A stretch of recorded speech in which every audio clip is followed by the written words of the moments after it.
petit message avant de commencer cette vidéo. C'est la première fois que je filme depuis que je viens de passer le cap des 2000 abonnés, ce qui est absolument dingue. Donc je voulais te remercier de vive voix pour ces 2000 abonnés. Merci de toute la force que vous m'envoyez.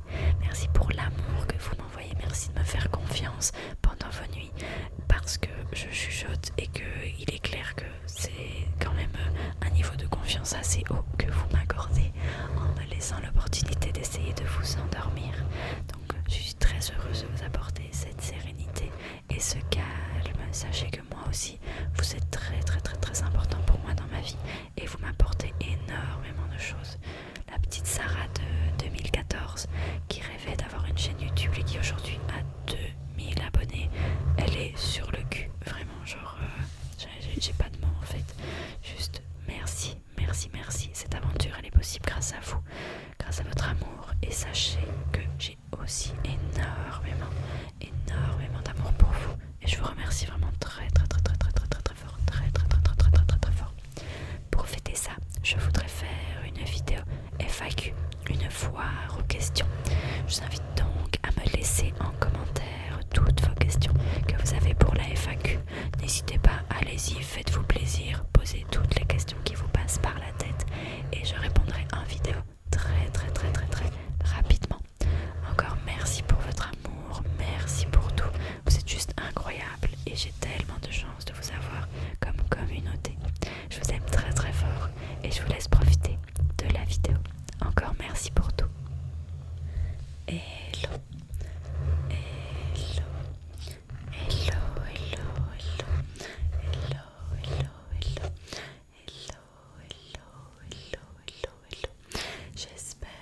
J'espère que tu vas bien, que toi,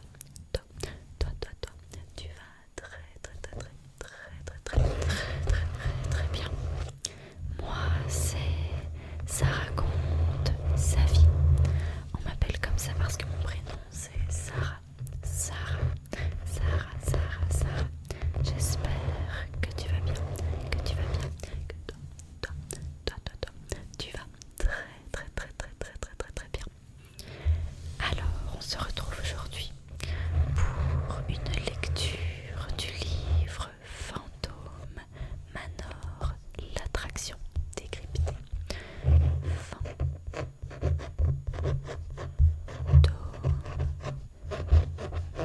Manor, l'attraction décryptée.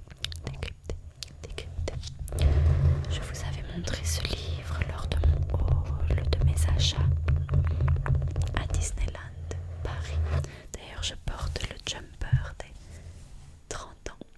Je suis en thème, alors que j'avais même pas prévu de la filmer aujourd'hui. Bref, et je vous avais demandé si vous vouliez voir une vidéo avec ce type de plan où je vous lisais un petit peu des extraits du livre sur l'attraction du Fantôme Manor. Du coup, ça me fait très plaisir de le lire avec vous. Je ne l'ai pas encore commencé, je vous attendais avant de le commencer, comme ça on pouvait découvrir tout ça ensemble. Et je vous propose d'abord de faire quelques sons avec le livre en lui-même et puis de nous plonger dans sa lecture. Je t'invite à fermer les yeux peut-être, à te relaxer, à te concentrer sur ma voix et à profiter de cette lecture chuchotée. D'avance, je te souhaite une bonne nuit. Et n'oublie pas de t'abonner, de laisser un petit pouce bleu et un commentaire si cette vidéo te plaît et de t'abonner pour n'en rater aucune. D'avance, je te remercie. Sache que je t'aime très fort. Sache que je t'aime très fort. Et je suis très heureuse d'être ici avec toi aujourd'hui.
et ce livre m'a coûté 22 €.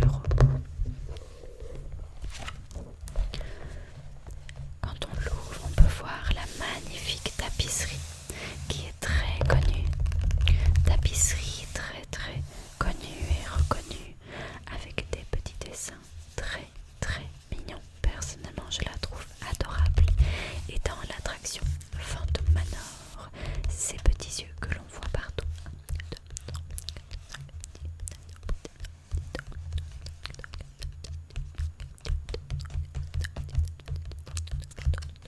Bref, tous ces petits yeux s'illuminent et sont phosphorescents.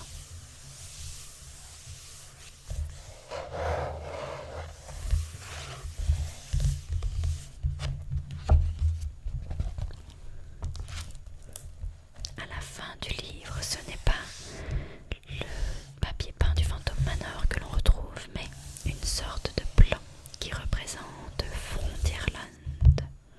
Frontierland, c'est donc une entrée juste ici, une entrée juste ici. On rentre et puis on a ici ce petit bateau. Je ne sais plus comment il s'appelle, mais il y a le bateau qui est souvent en travaux d'ailleurs, qui fait tout le tour de la zone. Nous avons en montant ici le Phantom Manor, juste ici, juste ici, juste ici. Le Lucky Nugget, un restaurant que j'aime beaucoup. Ensuite, ici nous avons le Thunder Mesa, le magasin où j'ai acheté ce livre, un stand de tir à l'arc, et on avance. Big Thunder Mountain qui va sous l'eau, et le train avance comme ceci dans la mine, dans la mine, dans la mine, dans la mine, dans la mine. Et au fond, nous avons un restaurant aussi, il me semble, ici. Bref, c'est un très très beau, très très belle représentation de Frontierland.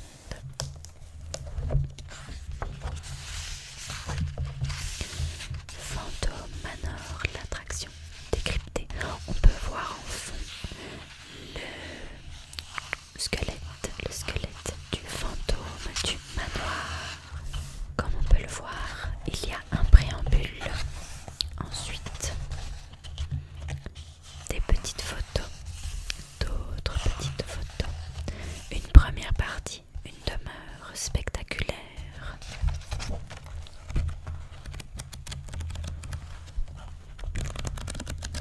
Il me semble qu'il est divisé en 3 parties. Je vais donc les chercher pour te les montrer. Essaye de ne pas trop être spoilé en feuilletant ce petit livre. La deuxième partie, de l'ombre au tableau, de l'ombre au tableau. Et la troisième partie, la voici, descente aux enfers. Il me semble que c'est 3 parties qu'il y a. Oui, de fait, 3 parties. Nous allons donc commencer par la numéro 1. La numéro 1. La numéro 1. Une demeure spectaculaire. Ici, on a une très belle lithologie. Je pense que c'est comme ça que ça s'appelle. De Phantom Manor. Lithologie que j'aime tellement que j'ai affichée aussi dans ma chambre parce que je l'aime beaucoup, beaucoup, beaucoup, beaucoup, beaucoup. D'ailleurs, rien que de parler ici du Phantom Manor, j'ai la musique en tête de l'attraction. Bref, j'aime vraiment cette attraction, c'est mon attraction préférée à Disney. Magnifique avec l'ombre du fantôme ici au-dessus. Je trouve qu'elle est angoissante cette photo. Enfin, c'est pas une photo, ce dessin, cette lithologie. Et envoûtante à la fois, t'as envie d'y rentrer. Et je trouve que les couleurs sont absolument magnifiques. Entrée dans la légende. L'envoûtement de Phantom Manor opère dès que l'on passe les grilles du domaine et que l'on pénètre dans ses jardins. L'œil exercé pourra y retrouver bon nombre d'indices témoignant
brouillard est une citation extraite des odes du poète latin Horace, signifiant « je ne mourrai pas complètement », une manière de montrer que le maître du lieu était un homme cultivé. Mais ne s'agirait-il pas surtout d'un avertissement funeste émanant du fantôme lui-même? Alors ce qu'on peut remarquer qui est vraiment bien fait avec ce livre, c'est qu'à chaque fois il y a une partie en français et une partie en anglais. Donc il est vraiment bilingue ce livre et c'est très très sympa. Nous avons donc le fameux sceau du destin, celui de Disneyland Paris avec Phantom Manor. Je n'avais jamais remarqué que c'était des serpents entrelacés. On voit ici les petits détails des têtes. Donc c'est vrai que si on regarde de très près, on peut remarquer que ce sont ces petits serpents entrelacés. Et nous avons ici la plaque du Phantom Manor de Californie. Phantom Manor, 101 fantômes vous attendent. Ils pourraient effrayer les plus jeunes. Parce que du coup celui de Californie me semble est basé sur le film des 101 fantômes.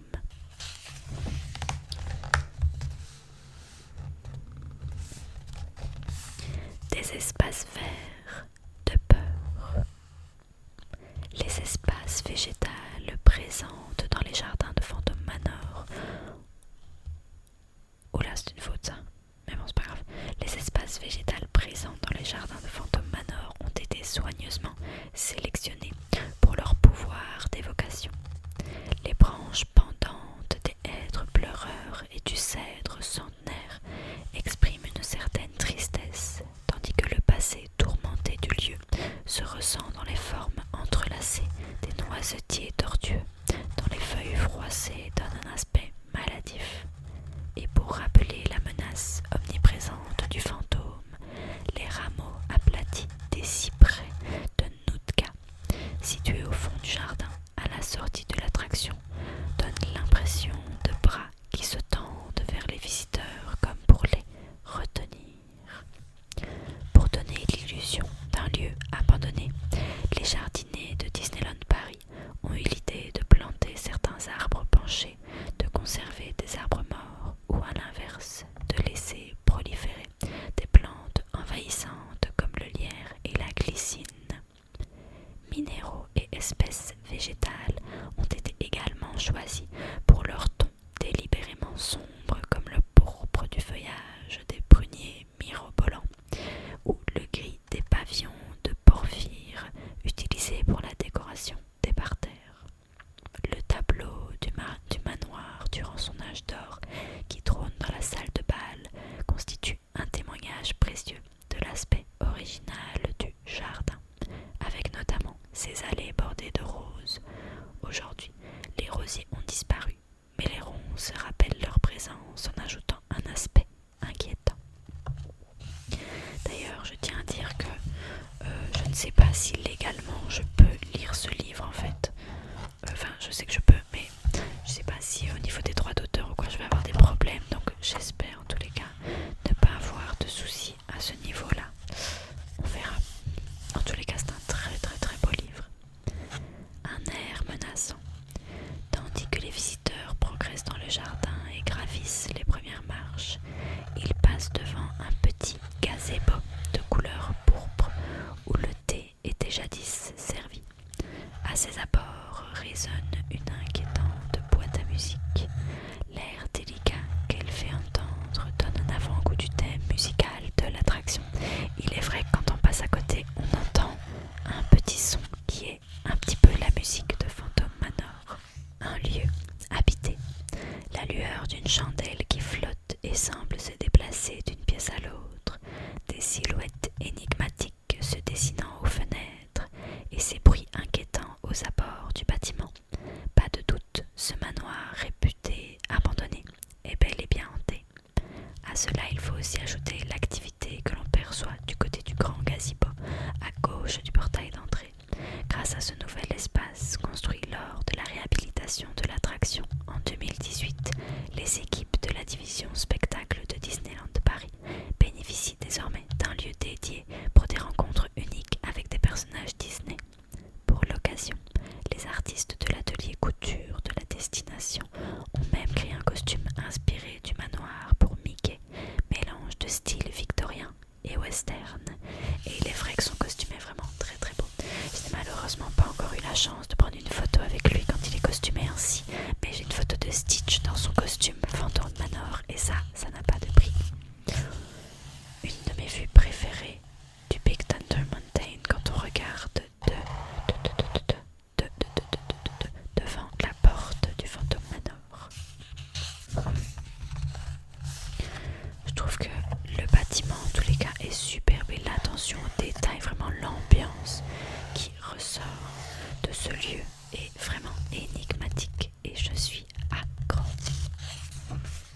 j'adore. C'est si beau, oh my god. Genre, vraiment, c'est magnifique. C'est magnifique, magnifique, magnifique. Et du coup, parfois, quand tu passes devant le Phantom Manor, il est vrai que tu peux apercevoir Mélanie à la fenêtre, ici, ici, ici. Ce n'est qu'une silhouette, mais bon, tu te doutes peut-être que c'est Mélanie, Mélanie, Mélanie, Mélanie. Un bonheur de façade. Au sommet de la colline de Boot Hill s'élève l'impressionnante demeure connue aujourd'hui sous le nom de Phantom Manor et qui n'est aujourd'hui plus que l'ombre d'elle-même. L'apparence extérieure de l'édifice est un cas unique dans l'histoire des parcs Disney. Il s'agit en effet de la seule attraction de ce type associée à une thématique western. C'est aussi la seule jusqu'alors à afficher un aspect délibérément délabré, une manière de raconter son histoire par l'architecture qui est ce que j'adore dans cette attraction. Je suis désolée si vous entendez quelques sons de construction. Je pense qu'il y a des gens qui sont en train de faire des travaux à côté de chez moi. C'était pas prévu que je filme quand il y a des gens qui font des travaux. Mais bon, j'espère que ça ne te dérange pas trop. Premières esquisses. Le Haunted Mansion, cette demeure hantée imaginée dans les années 1960 par Walt Disney et ses Imagineers, est un incontournable des parcs Disney. Et s'il ne faisait aucun doute pour les concepteurs de Disneyland Paris qu'elle devait figurer parmi les attractions du parc européen, ceux-ci se sont néanmoins longuement interrogés quant à son lieu d'implantation. La solution est venue d'une esquisse réalisée en 1952 par Harper Goff, l'un des premiers Imagineers à qui Walt avait demandé de concevoir un parc Mickey Mouse. Entre autres attractions, il avait imaginé la reconstitution d'un village du Vieil Ouest et l'un de ses dessins préparatoires comportait déjà une maison hantée, reconnaissable à son isolement et à sa décrépitude.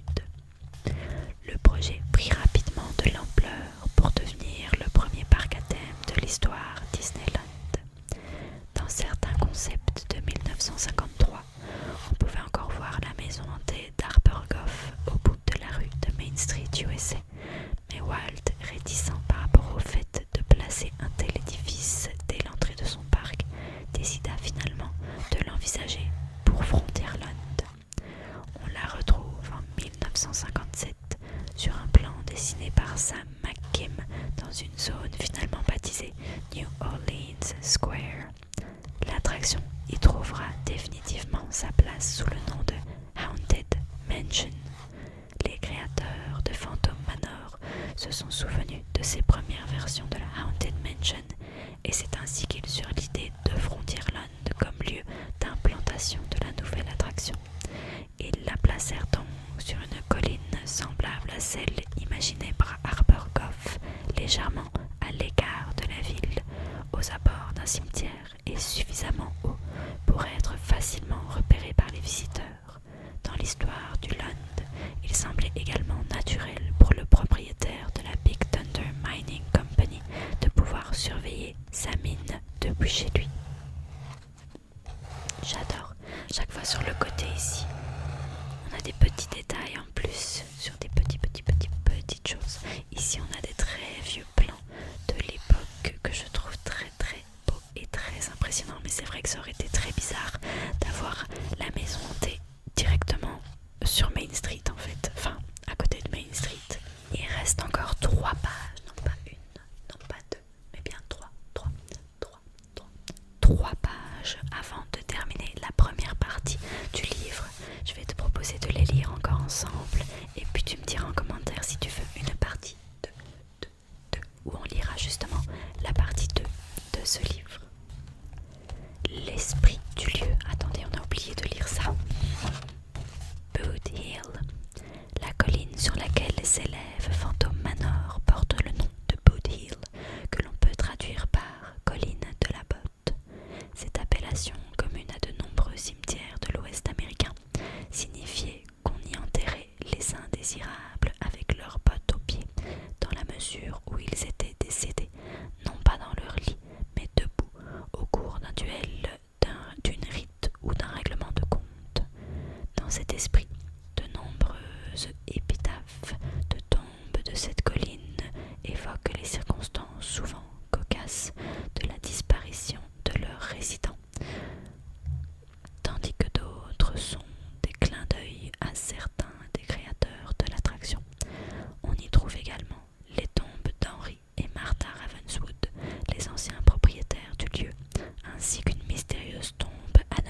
étranges bruits sourds, comme les battements d'un cœur. Il est vrai que si vous allez dans le cimetière juste à la sortie du Phantom Manor, il y a pas mal de choses à lire qui sont vraiment très très sympas et qui rajoutent à ce mystère. L'esprit du lieu. De nombreuses rumeurs évoquent le fait que la façade de Phantom Manor serait inspirée de celle de la maison de Norman Bates dans Psychose, le film d'Alfred Hitchcock qui date de 1960. Or, l'inspiration des Imagineers est bien antérieure, puisqu'ils ont décidé de partir de ce même dessin d'Arbor Goff, lui-même inspiré des riches demeures américaines de la seconde moitié du XIXe siècle. Une autre source importante pour les Imagineers fut la Fourth Ward School, une ancienne école située à Virginia City, dans le Nevada. Elle fut construite dans un contexte assez similaire à celui de Frontierland, puisque c'est un gisement d'or et d'argent, le Cornstalk Lode, qui fit la fortune de la ville à peu près à la même époque que la ruée vers l'or du Thunder Mesa. Phantom Manor reprend tout naturellement les grandes lignes de cette architecture typiquement victorienne, avec sa couverture en bois, ses différents niveaux et son porche comme on pouvait en trouver à l'époque à San Francisco. S'y ajoutent quelques éléments du style Second Empire qui lui est contemporain, tels les lucarnes percées dans le toit mansardé et la tour centrale carrée.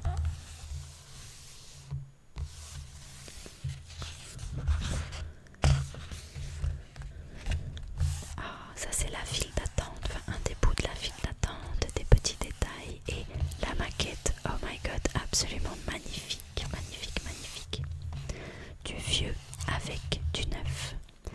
Dans un contexte multilingue comme l'Europe, Phantom Manor devait être immédiatement identifiable en tant que maison hantée, et pour cela, son aspect devait être particulièrement parlant. Les créateurs de l'attraction optèrent donc pour une apparence lugubre et délabrée, un choix original dans la mesure où la tradition remontant à Walt lui-même voulait que les parcs Disney donnent l'impression d'être toujours flambant neufs. Pour ce faire, ils se tournèrent vers des représentations angoissantes de demeures victoriennes puisées dans l'art. Parmi les sources d'inspiration, on compte le manoir lugubre de la famille Adams, tel qu'il fut dessiné dans les années 1930, ainsi que le tableau d'Edward Hopper, la maison au bord de la voie ferrée, dont se dégage une inquiétante étrangeté. Bob Baranik, l'ancien Imagineer en train de mettre la touche finale à l'une des plus célèbres maquettes du Phantom Manor. Mais ce que la photo ne montre pas, c'est que de la fumée sortait des cheminées et que l'on pouvait voir des éclairs à travers les fenêtres, de quoi vraiment se mettre dans l'ambiance. C'est incroyable que pour une maquette comme ça, qui à mon avis n'était quand même pas si petite que ça, il y avait de la fumée, des éclairs, bref, l'attention au détail est juste ouf. Le manoir des fantômes. Parmi les premières idées de nom pour l'attraction figurait le manoir des fantômes, mais les Imagineers changèrent rapidement leur fusil d'épaule. Thunder Mesa étant pensé comme un lieu ancré dans l'histoire des États-Unis, il fallait un nom authentiquement américain qui soit en même temps compréhensible par un public francophone en donnant une idée juste du lieu et du type d'expérience proposée. Phantom Manor était né.